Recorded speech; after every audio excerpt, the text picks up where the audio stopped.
किया, फिर भी मुझे स्वर्ग क्यों नहीं मिलेगा। यमराज ने समझाया कि किसी भूखे प्राणी का पेट भरना सभी दानों से बढ़कर है। यदि तुमने किसी पीड़ित को अन्न दिया होता तो बिना बाधा स्वर्ग प्राप्त होता। राजा को अपनी गलती का एहसास हुआ और उसने अगले जन्म में अन्नदान का संकल्प लेकर जन्म लिया। इस बार उसने प्रतिदिन भूखों को भोजन कराया और जब मृत्यु का समय आया तो स्वयं भगवान विष्णु उसे बैकुंठ ले जाने के लिए प्रकट हुए।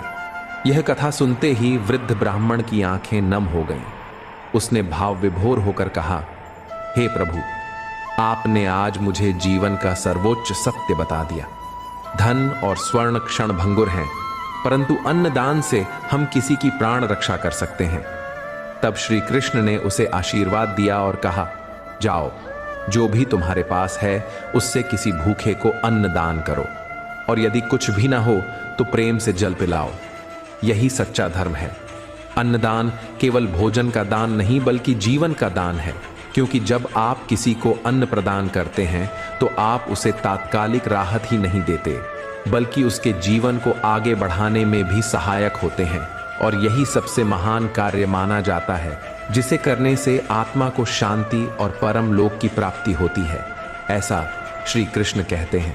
और इसी संदेश के साथ हम सबको भी प्रेरणा देते हैं कि अन्नदान करके हम अपने जीवन को सार्थक करते हैं। अन्न वह आधार है जिससे शरीर को शक्ति मिलती है, मन को स्थिरता प्राप्त होती है और आत्मा को प्रसन्नता का अनुभव होता है। चाहे कोई भी धर्म, जाति या समाज क्यों ना हो, भूख हर इंसान को समान रूप से पीड़ा देती है। इसीलिए जो व्यक्ति अन्नदान करता है वह वास्तव में मानवता का सच्चा सेवक कहलाता है। वह केवल किसी भूखे का पेट नहीं भरता, बल्कि अपने जीवन में पुण्य और सकारात्मक ऊर्जा का संचार भी करता है। अन्नदान करने वाले को इसका फल जीवन भर और मृत्यु के बाद तक मिलता है। अन्न का छोटा सा कण भी यदि किसी भूखे के पेट में जाता है तो वह आशीर्वाद बनकर लौटता है। इतिहास गवाह है कि अनेक राजाओं ने बड़े बड़े यज्ञ किए और अपार दान दिया, लेकिन जब उन्होंने भूखों को अन्न खिलाया तभी उन्हें सच्चे धर्म की पहचान मिली।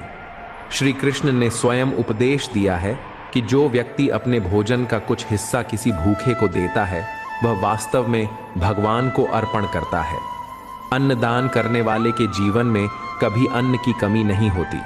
जो हाथ बांटने के लिए उठते हैं वे कभी खाली नहीं रहते। जब कोई भूखे को भोजन कराता है तो प्रकृति उसके जीवन में भी ऐसा ही प्रबंध करती है कि उसे भोजन की कमी का सामना कभी न करना पड़े।